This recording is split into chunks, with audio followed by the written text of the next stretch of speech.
नमस्कार। हिमालय के आंचल में बसा हिमाचल प्रदेश विकास का पर्याय, अन्य पहाड़ी राज्यों के लिए प्रेरणा का स्रोत। आपके अपने प्यारे हिमाचल प्रदेश की विविध कल्याणकारी योजनाओं पर आधारित खास कार्यक्रम हिमाचल डायरी लेकर हाजिर हूं मैं लक्ष्मी। गत दिनों शिमला में आयोजित मंत्रिमंडल की बैठकों में अनेक जनहितैषी निर्णय लिए गए। आइए देखते हैं हिमाचल डायरी के पहले सेगमेंट मंत्रिमंडल के निर्णय में।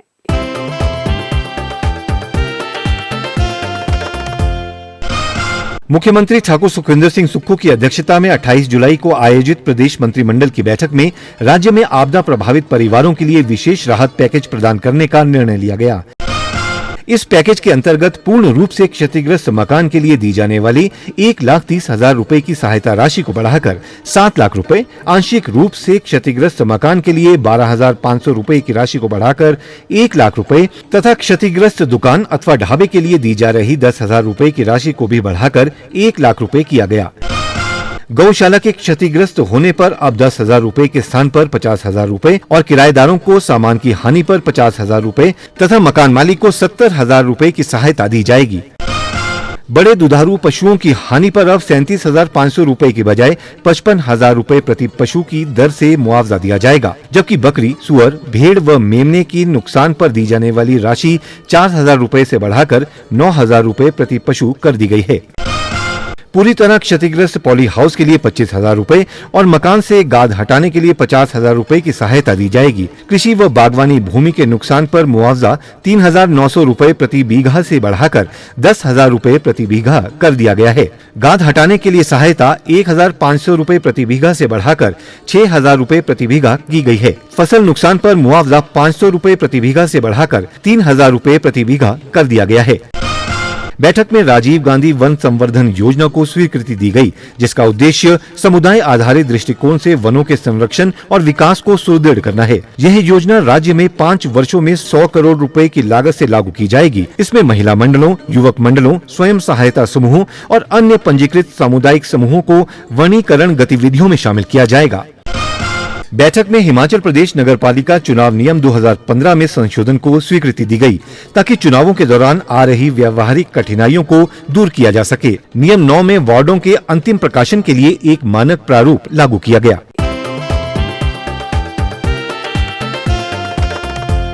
मुख्यमंत्री ठाकुर सुखविंदर सिंह सुक्खू ने 29 जुलाई को आयोजित प्रदेश मंत्रिमंडल बैठक की अध्यक्षता की। बैठक में 31 दिसंबर 2024 तक 12 वर्ष या उससे अधिक की सेवा अवधि पूर्ण कर चुके 1,386 पात्र जल रक्षकों को जल शक्ति विभाग में पंप अटेंडेंट के रूप में नियुक्त करने का निर्णय लिया गया। प्रदेश मंत्रिमंडल ने वर्ष 2025 के लिए मंडी मध्यस्थता योजना के अंतर्गत 12 रुपए प्रति किलोग्राम की दर से सेब की खरीद को मंजूरी प्रदान की है। इसके अतिरिक्त योजना के अंतर्गत बी और सी ग्रेड के किन्नू, माल्टा और संतरे को 12 रुपए प्रति किलोग्राम, गलगल 10 रुपए प्रति किलोग्राम और सीडलिंग कलमी और कच्चा आचारी आम 12 रुपए प्रति किलोग्राम की दर से खरीदने का भी निर्णय लिया गया है। मंत्रिमंडल ने आपदा प्रबंधन एवं पुनर्वास संबंधी मंत्रिमंडलीय उप समिति की सिफारिशों को भी मंजूरी प्रदान की। कांगड़ा जिला के देहरा स्थित बनखंडी में दुर्गेश अरण्य प्राणी उद्यान के विकास के प्रथम चरण के अंतर्गत 325 वृक्षों के स्थानांतरण को भी मंजूरी दी गई। मंत्रिमंडल ने कांगड़ा जिला के देहरा में एक नया क्षेत्रीय परिवहन कार्यालय खोलने और इसके सुचारू संचालन के लिए आवश्यक पद सृजित कर भरने का निर्णय लिया। बैठक में प्रदेश के जिला अस्पतालों और चयनित आदर्श स्वास्थ्य संस्थानों में कीमोथेरेपी के लिए 18 डे केयर सेंटरों को उपकरणों से लैस और स्तरोन्नयन करने के लिए मंजूरी दी गई। मुख्यमंत्री ने कहा कि प्रदेश सरकार नशे के खिलाफ जीरो टॉलरेंस नीति अपना रही है और युवाओं को नशे की चपेट में आने से बचाना सरकार की सर्वोच्च प्राथमिकता है। उन्होंने नशा नेटवर्क को तोड़ने के लिए समन्वित कार्रवाई की आवश्यकता पर बल दिया। मंत्रिमंडल ने पुलिस भर्ती में अब चिट्टा का डोप टेस्ट अनिवार्य करने का निर्णय लिया। इसके अतिरिक्त सभी नए सरकारी कर्मचारियों को यह शपथ पत्र देना होगा कि वे चिट्टा का सेवन नहीं करते। मुख्यमंत्री ने नशे से जुड़े मामलों में संलिप्त कर्मचारियों के खिलाफ सख्त कार्रवाई करने के निर्देश भी दिए। बैठक में जानकारी दी गई कि प्रदेश में ड्रग्स के दुरुपयोग की स्थिति नियंत्रण में है। एनडीपीएस एक्ट के तहत दर्ज मामलों की संख्या कुल मामलों का 9% है, जो कि पंजाब के 20% की तुलना में काफी कम है। वर्तमान सरकार के कार्यकाल में अब तक 45 मामले दर्ज किए गए हैं और नशे से जुड़े लोगों की 42 करोड़ 22 लाख रुपए की संपत्ति जब्त की गई है, जो पिछले वर्षों की तुलना में दोगुने से भी अधिक है। इसके अतिरिक्त पीआईटी एनडीपीएस एक्ट के तहत 44 लोगों को हिरासत में लिया गया है। केंद्रीय गृह एवं सहकारिता मंत्री ने प्राकृतिक खेती को बढ़ावा देने के लिए प्रदेश सरकार की सराहना की। आइए देखते हैं सेगमेंट प्रतिबिंब में। नई दिल्ली में हाल ही में आयोजित मंथन बैठक में हिमाचल प्रदेश चर्चा का केंद्र बना रहा। केंद्रीय गृह एवं सहकारिता मंत्री श्री अमित शाह की अध्यक्षता में आयोजित बैठक में देश के विभिन्न राज्यों से सहकारिता मंत्रियों ने भाग लिया। केंद्रीय मंत्री ने मुख्यमंत्री ठाकुर सुखविंदर सिंह सुक्खू के नेतृत्व में प्रदेश द्वारा प्राकृतिक खेती को बढ़ावा देने की दिशा में उठाए गए कदमों की सराहना की। उन्होंने कहा कि हिमाचल प्रदेश में प्राकृतिक खेती को प्रोत्साहित करने के लिए बहुत अच्छे प्रयोग हुए हैं। उन्होंने कहा कि प्राकृतिक खेती को लेकर हिमाचल प्रदेश के प्रयास पूरे देश के लिए एक मिसाल हैं। हिमाचल प्रदेश में लाखों किसानों ने प्राकृतिक खेती की ओर रुख किया है। हिमाचल की 80% आबादी ग्रामीण क्षेत्रों में रहती है और कृषि, बागवानी व पशुपालन मुख्य आजीविका के साधन हैं। मुख्यमंत्री ठाकुर सुखविंदर सिंह सुक्खू ने कहा कि राज्य में किसानों और बागवानों में प्राकृतिक खेती के प्रति रुचि लगातार बढ़ रही है। अब तक राज्य की लगभग सभी पंचायतों में 2,23,000 से अधिक किसानों ने पूर्ण या आंशिक रूप से रसायन मुक्त खेती को अपनाया है। उन्होंने कहा कि हिमाचल प्रदेश देश का पहला राज्य है जहां प्राकृतिक खेती से उत्पादित होने वाली फसलों के लिए समर्थन मूल्य निर्धारित किया गया है। पिछले वर्ष मक्की का समर्थन मूल्य 30 रुपए प्रति किलो तय किया गया था, जिसे अब बढ़ाकर 40 रुपए कर दिया गया है। अब तक 1,509 किसानों से लगभग 400 मीट्रिक टन मक्की की खरीद समर्थन मूल्य पर की जा चुकी है। इसी तरह गेहूं को 60 रुपए प्रति किलो की दर से खरीदा जा रहा है।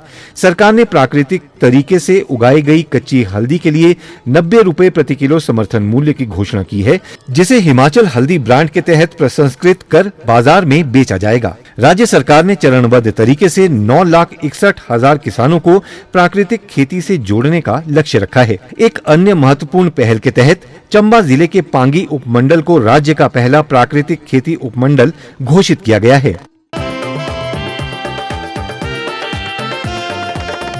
सुदृढ़ ग्रामीण अर्थव्यवस्था के संकल्प को मुख्यमंत्री ठाकुर सुखविंदर सिंह सुक्खू दृढ़ प्रयासों से कर रहे साकार। हिमाचल ने दूध खरीद पर समर्थन मूल्य देने वाले देश के पहले राज्य के रूप में बनाई पहचान। गाय के दूध के न्यूनतम समर्थन मूल्य को 32 रुपए से बढ़ाकर 51 रुपए प्रति लीटर और भैंस के दूध के समर्थन मूल्य को 47 रुपए से बढ़ाकर 61 रुपए प्रति लीटर किया। पहले जो सरकार हमसे गाय का दूध 45 रुपए लेती थी और बढ़ाकर 51 रुपए कर दिया है, और जो भैंस का दूध था वो 54 रुपए लेकर और 61 रुपए कर दिया। मैं पशुपालक होने के नाते सरकार की सराहना करती हूँ, जो कि हमारी आय का भी साधन बड़ा है, और मैं सरकार का धन्यवाद करती हूँ। 2 किलोमीटर से अधिक दूरी के कलेक्शन सेंटर तक दूध ले जाने के लिए 2 रुपए प्रति लीटर की दर से परिवहन सब्सिडी की दी जाएगी सुविधा। दूध सोसाइटियों को दी जाने वाली भाड़ा सब्सिडी को 1.5 रुपए प्रति लीटर से बढ़ाकर किया गया 3 रुपए प्रति लीटर।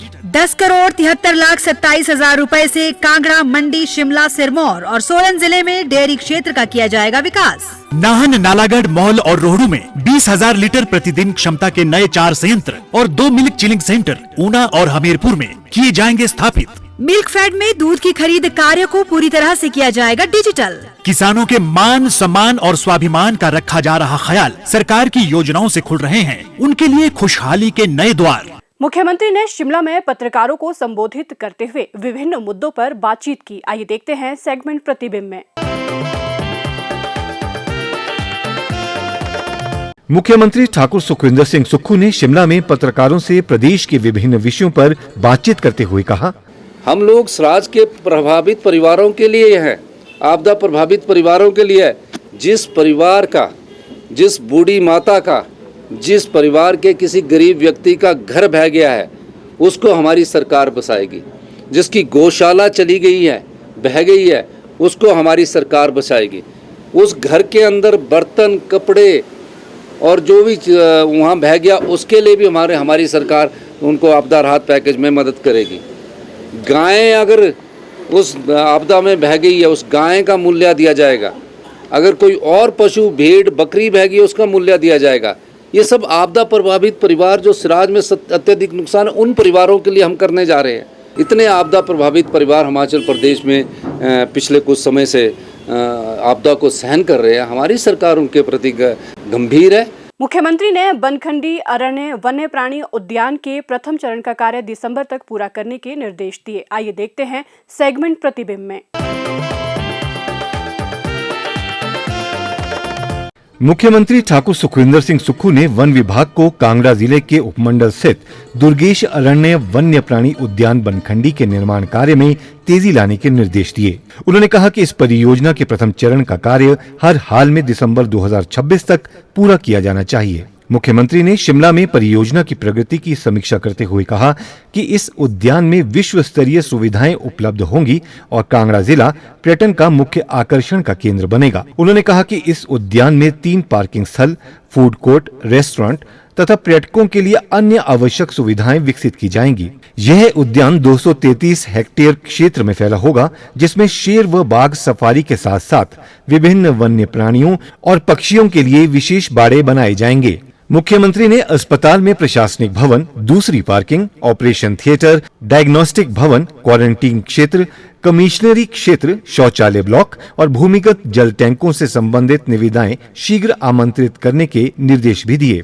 मुख्यमंत्री ने पर्यटकों के मनोरंजन के लिए वन विभाग को परियोजना को आकर्षक बनाने के लिए इको टूरिज्म गतिविधियों, तारामंडल, रॉक क्लाइंबिंग व बोटिंग जैसी साहसिक गतिविधियों को शामिल करने को कहा। इंटरनेशनल बिग कैट अलायंस की टीम ने श्री सुमित्रा दास गुप्ता के नेतृत्व में नव अधिसूचित तसाराप चू संरक्षण रिजर्व के संरक्षण और प्रबंधन के लिए मुख्यमंत्री ठाकुर सुखविंदर सिंह सुक्खू को 3 करोड़ रुपए का चेक सहायता राशि के रूप में भेंट किया। सेब उत्पादक संघ के एक प्रतिनिधि मंडल ने शिमला में मुख्यमंत्री से मुलाकात की। आइए देखते हैं सेगमेंट प्रतिबिंब में।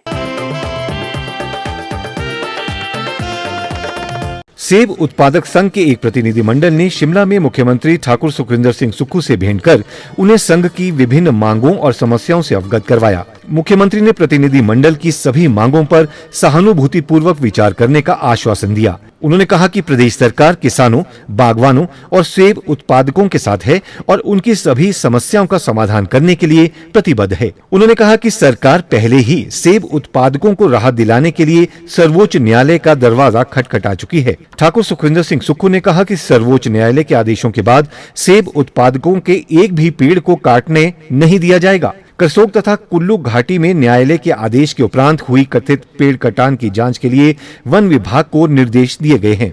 मुख्यमंत्री ने कहा कि इस मुद्दे पर वे केंद्रीय पर्यावरण, वन एवं जलवायु परिवर्तन मंत्री के समक्ष भी प्रदेश का पक्ष रखेंगे। प्रदेश सरकार संबंधित मामलों पर चर्चा कर एक नीति बनाएगी ताकि सेब उत्पादकों की समस्याओं का त्वरित समाधान सुनिश्चित हो सके। मुख्यमंत्री ने कहा कि प्रदेश सरकार ने केंद्र सरकार से भूमिहीन हो चुके आपदा प्रभावित परिवारों को 1 से 5 बीघा भूमि आवंटित करने की अनुमति प्रदान करने का आग्रह किया है। उन्होंने कहा कि राज्य का 68% भाग वन क्षेत्र में आता है, इसीलिए पुनर्वास के लिए वन मानकों में ढील देना आवश्यक है। उन्होंने कहा कि इस संबंध में प्रदेश के सभी भाजपा सांसदों से भी केंद्र सरकार के समक्ष इस मामले को प्रभावी ढंग से उठाने का आग्रह किया गया है। हिमाचल डायरी का ये अंक यहीं समाप्त होता है। अगले अंक में आपसे फिर होगी मुलाकात कुछ नवीनतम जानकारियों के साथ। तब तक के लिए दीजिए इजाजत। नमस्कार।